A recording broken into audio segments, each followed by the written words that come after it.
My sister claimed I was mentally unstable to get custody of my kids, so I recorded everything. Yesterday, I found myself standing in a narrow courthouse hallway, sweating through my blouse while my heart pounded so hard I thought everyone could hear it. A few feet away, my 8-year-old son Connor clung to my arm, and my 5-year-old daughter Ava was trying not to cry as she clutched her little stuffed bunny. The worst part? My own sister was inside that courtroom, telling a judge I was too mentally unstable to take care of my own kids. She wanted custody of them, completely. If I'd heard that 6 months ago, I would have said it was impossible. But there I was, trembling like a leaf, wondering how in the world my life had spun so far out of control. Things weren't always like this. My sister Rebecca, everyone calls her Becca, used to be the kind of person I trusted more than anyone else on earth. We grew up close with just a 3-year age difference. I was the older sister, and I used to take pride in looking out for her. After our parents passed away, Dad when I was 20 and Mom just a few years ago, it was really just the two of us left in the family. Sure, we had some extended relatives scattered across different states, but we never saw them much. Becca and I stayed in touch constantly, even after we both became adults and started our own lives. That's why it floored me when, bit by bit, she began tearing mine apart. It all started not long after I got divorced from my husband, Kevin. He and I had tried to make it work for years, but we'd become totally different people. It was one of those splits that felt both sad and inevitable, and in the end we agreed that the kids would primarily live with me, while he'd have them on certain weekends or holidays. Pretty standard stuff. For a while, things were rough, but we were managing. I found a tiny 2-bedroom rental house in a not-so-great neighborhood, but at least it was in my budget. I picked up some freelance proofreading work on top of my day job as a receptionist at a dentist's office. It wasn't glamorous, but it paid the bills, and I was determined to keep Connor and Ava happy and stable. Rebecca lived across town in a nicer neighborhood. She worked in real estate and often boasted about the big commissions she pulled in. She had this polished confidence about her, always wearing elegant blouses, always driving a clean, recent model SUV. She seemed comfortable financially, and I remember feeling relieved whenever she stopped by with gifts for the kids or offered to pick up groceries. At first, I didn't see anything sinister in her helpfulness. She was my sister, after all, and she knew I was going through a tough time. Then came the subtle comments. It began with little remarks like, "Alice, you look exhausted. Are you sure you're handling everything okay?" Or, "Maybe you should let me take the kids for a couple of days so you can get your head on straight." Most people might hear that and think it's just normal concern, but there was something about the way she said it, like she was observing me under a microscope, looking for cracks. I tried to shrug it off at first. I was tired, after all. Single parenting is no joke, especially while juggling work. But soon, her comments evolved into more pointed criticisms. She would say, "I noticed you're running behind on laundry again. It's so hard for children to thrive in a chaotic environment, you know? Or, you still haven't fixed that broken step in the front yard? What if one of the kids trips and gets hurt?" I told myself she was just picky. She'd always been a bit controlling, even as a teenager. But what truly set my alarm bells ringing was an incident one Saturday morning. I was scolding Connor for coloring on the walls. He was going through a mischievous phase, so I raised my voice a little. Right then, Rebecca swooped in like a hawk, telling me to calm down. Taking Connor by the shoulders and telling him it was all right, Mommy was just stressed. She said it in a sweet sing-song voice that made me feel like some raging lunatic. "He doesn't need to hear you yelling," she murmured, loud enough for me to catch every word. That moment, Connor looked up at me with confusion, like he wasn't sure if he should be afraid of me or not. I felt a surge of guilt and anger that left my stomach churning. It was so intrusive, and I couldn't understand why she was inserting herself between me and my son over something so minor. Shortly after that, I started hearing strange gossip. A coworker asked me if I was doing okay, because she'd heard through a friend that I was supposedly on the verge of a breakdown. Then Connor's teacher pulled me aside to express concern that someone had contacted the school, worried about my emotional stability. I nearly dropped my purse when she said that. Emotional stability? I asked if the teacher knew who made this call, but she said it was anonymous and that she was just following up. I left that conversation feeling like I'd stepped into the twilight zone. At home, I tried to piece together who would say such a thing. The only person who might have that sort of detailed information about me was Rebecca, but I didn't want to believe she'd do something so underhanded. Over the next few weeks, things escalated. I got a visit from a social worker who said there'd been a report about potential neglect. I was horrified.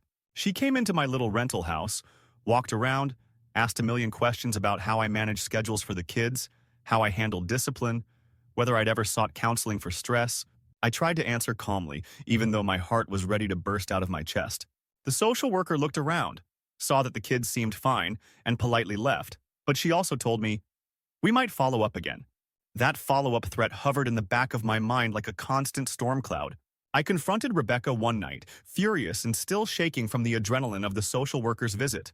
I remember walking into her place. She'd given me a key months before, when we were on much better terms, and finding her casually sipping tea on her chic leather sofa. I demanded to know if she had anything to do with the report.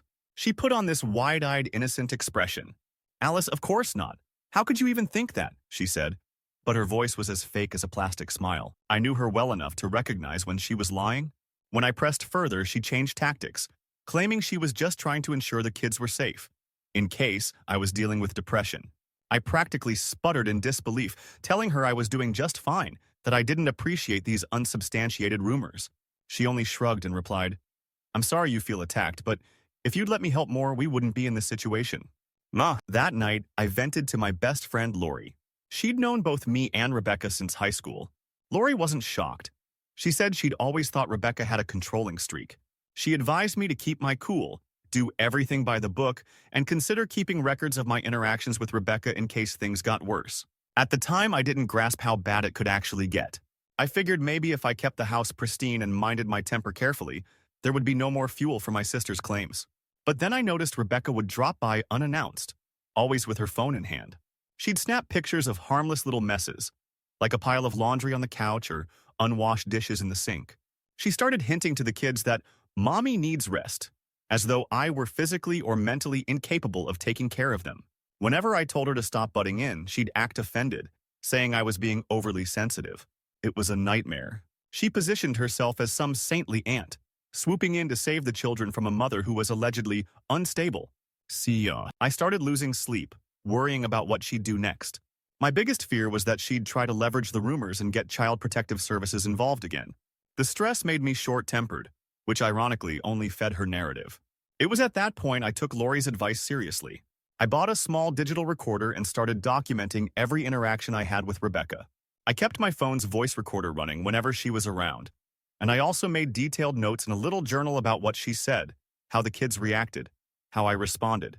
It felt awful, like I was betraying my own family member, but I realized I had to protect myself and my kids from whatever game she was playing. 3 months into this bizarre cat-and-mouse situation, I got a letter in the mail summoning me to a court hearing about custody. That's when everything truly imploded. I remember opening the envelope at the kitchen table. Connor was in the other room, humming while playing with action figures, and Ava was coloring in a princess book. My eyes scanned the words, "Petition to grant temporary custody," and "Concerns regarding mental fitness." My hands shook so badly I had to set the letter down before I dropped it. There it was, in black and white. My sister was officially claiming I was mentally unstable, and she wanted the court to award her custody of my children, at least until, in her words, I could prove I was capable of responsible parenting. That night, I sat on the floor of my bedroom after the kids had gone to sleep, tears running down my face, asking myself how I'd let things come to this. Why would Rebecca do this? We'd grown up in the same house, eaten the same meals, had the same parents, watched the same cartoons. Now she was trying to tear my family apart. I felt so alone, but anger and heartbreak fueled a determination in me. I called a lawyer, a local woman named Patricia who specialized in family law. She listened to my story with quiet sympathy. "You'll need solid evidence that your sister's claims are baseless," Patricia told me. "Any documentation that shows you're mentally stable and that she's acting in bad faith will help." I paused, recalling all the recordings and notes I'd been collecting. For the first time in weeks, I felt a glimmer of hope. Maybe I wasn't entirely defenseless. In the days leading up to the hearing, Rebecca pushed even harder. She showed up at the dentist's office where I work, making some excuse about wanting to get her teeth whitened. But then she tried to talk to my boss privately about my stress levels. I found out when the office manager pulled me aside. "Your sister seemed really concerned about you," she said, clearly uncomfortable. I had to fight the urge to scream that it was all part of Rebecca's plan. Later, a neighbor down the street mentioned Rebecca had dropped by to ask if she'd ever heard me yelling at the kids. My neighbor seemed unsettled by the question, but thankfully had nothing negative to say. I tried to remain calm, but inside I was boiling. I could picture Rebecca collecting all these random tidbits, completely innocent moments twisted into horror stories. The smallest signs of normal parent frustration turned into evidence that I was a threat to my own children. I prayed that my recordings would prove the opposite. Then the court date arrived. I took the day off work, got the kids ready, and arranged for Lori to wait outside in case the kids needed someone to watch them during the hearing. Patricia met me at the courthouse, and the moment I saw Rebecca's calm, confident face across the corridor, I knew she believed she'd already won. She didn't even look at me, just talked quietly with her attorney while flipping through documents. My knees felt weak. Connor and Ava were sitting on a bench nearby. Connor tried to act brave, but I could tell he was scared.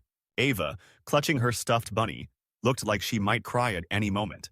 I knelt down, hugged them both, and promised them it would be okay, even though I had no idea if that was true. We were eventually called into the courtroom.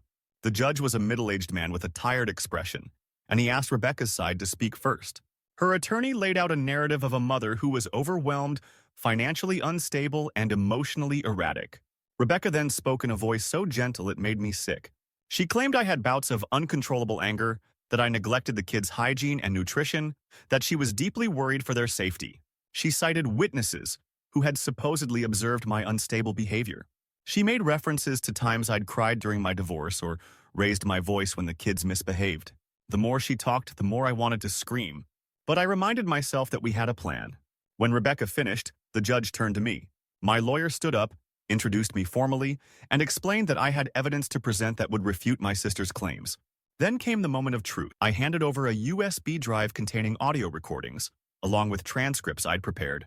Patricia had organized the files to highlight the worst examples of Rebecca's manipulations.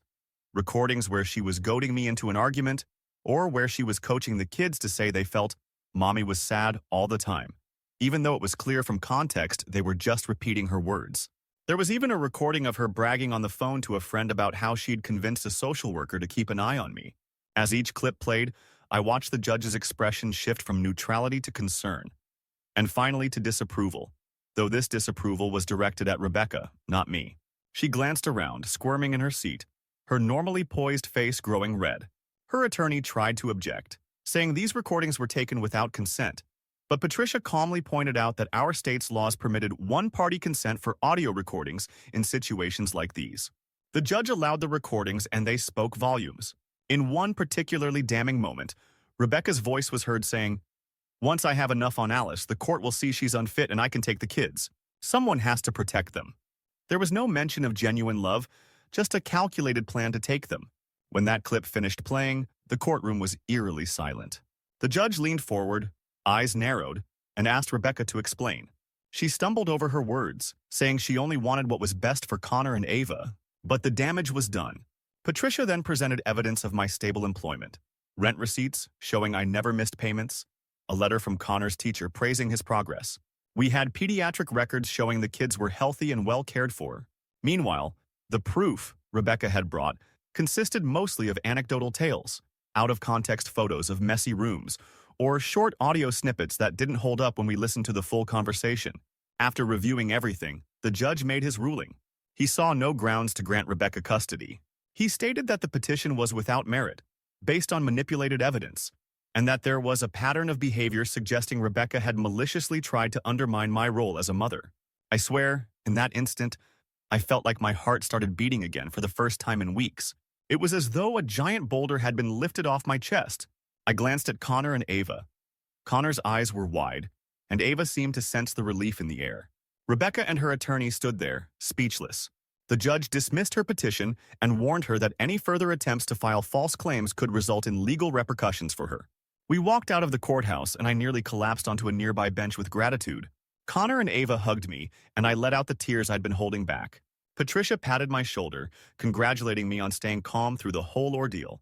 I saw Rebecca leaving with her attorney, and for a split second our eyes met. She looked furious and humiliated, but she also looked strangely vulnerable, like she'd never expected her plan to fail so spectacularly. I turned away, not wanting to dwell on her expression. My only concern was taking my kids home. In the aftermath, Rebecca tried calling me multiple times. At first, I ignored her. Eventually, I listened to one of her voicemails. She sounded half apologetic, half angry, as if she couldn't decide whether to blame me or ask for my forgiveness. She said she only did what she did because she cared about the kids and felt she could provide them with a better life. I couldn't believe her gall. If she really cared, she wouldn't have tried to destroy me with lies. Over the following weeks, I changed my locks, blocked her on social media, and made it clear through mutual acquaintances that I didn't want any contact. My main priority was ensuring Connor and Ava felt safe and that we could finally breathe again. Each morning, I got up, made breakfast, and took them to school with a lighter heart. I went back to my job, and though money was still tight, I didn't have that crushing fear hanging over me anymore. I decided to see a therapist not because I believed I was unstable, but because the ordeal left me shaken. The betrayal by my own sister cut deeply, and I wanted to be the best parent I could be for my kids, without letting the stress or trauma of what happened eat me alive. Over time, with each session, I found myself growing stronger and more secure in my role as a mother. If anything, I became more determined to give my children the stable, loving environment they deserved. Meanwhile, news of what Rebecca had done spread among some of our extended family. A few relatives reached out to me, horrified by her actions. She apparently gave them a different version of the story, claiming I'd staged those recordings. But I had the court's ruling in my favor, and people could draw their own conclusions. Some tried to play peacemaker, insisting we should repair the sisterly bond, but I refused. I couldn't imagine letting someone who tried to take my kids away back into our lives. Maybe that's harsh, but I wasn't willing to risk it. Life continued with a new sense of normalcy. Connor joined a basketball league at school, and Ava started ballet classes, excitedly showing me her little pirouettes in the living room. I'd watch them and feel this overwhelming gratitude that they were still under my roof. Every now and then, I'd have a jolt of anxiety, a memory of that hallway, or the time the social worker knocked on my door. But then I'd remind myself I'd fought back, I'd recorded everything, and I'd won. Sometimes I wonder what Rebecca hoped to gain beyond custody. Did she really think she could replace me as their mom? Did she want the family inheritance? Or was it just control, some twisted desire to be seen as the savior? I don't know if I'll ever get a real answer. Maybe she couldn't stand seeing me navigate single motherhood while she had no children of her own. Maybe she wanted a family but didn't want to go through adoption or the traditional route. Whatever her reasons, she destroyed our relationship in the process. Months later, I heard through a mutual acquaintance that Rebecca moved to a different city. She supposedly lost her job, or at least left under some scandal related to unethical behavior. It wouldn't surprise me if she pulled the same manipulative stunts in her professional life. I don't wish her harm, but I can't pretend to feel sorry for her either. She chose this path, and it cost her any place in my life or my children's lives. Today, I'm just thankful. Thankful that I had enough presence of mind to record everything. Thankful that the judge saw through her lies. And thankful that I'm still here with my kids, tucking them in every night. Sometimes Ava asks, "Are we going to see Aunt Becca anymore?" And I just say, "Not for a while," then change the subject. Connor, being older, understands more of what happened. He knows his aunt said some really bad things about me, and that it wasn't true. But he doesn't press the issue. He'd rather focus on basketball practice or the new game he's playing on his tablet. If I learned anything from this nightmare, it's that you can never be too careful, even with family. Love and trust are precious, but they can also be weaponized by the wrong person. I hate that I had to turn my home into a recording studio just to protect myself, but in the end, it saved my family. So if anyone ever doubts you, if anyone ever tries to paint you as something you're not, make sure you have proof. It's a sad lesson, but sometimes the truth needs hard evidence to shine through. As for me, I'm just relieved to be moving forward. I don't know if I'll ever fully forgive Rebecca, but I do know that my kids are safe, happy, and still calling me mom. That's all I need to know, that we made it through and we're going to be okay.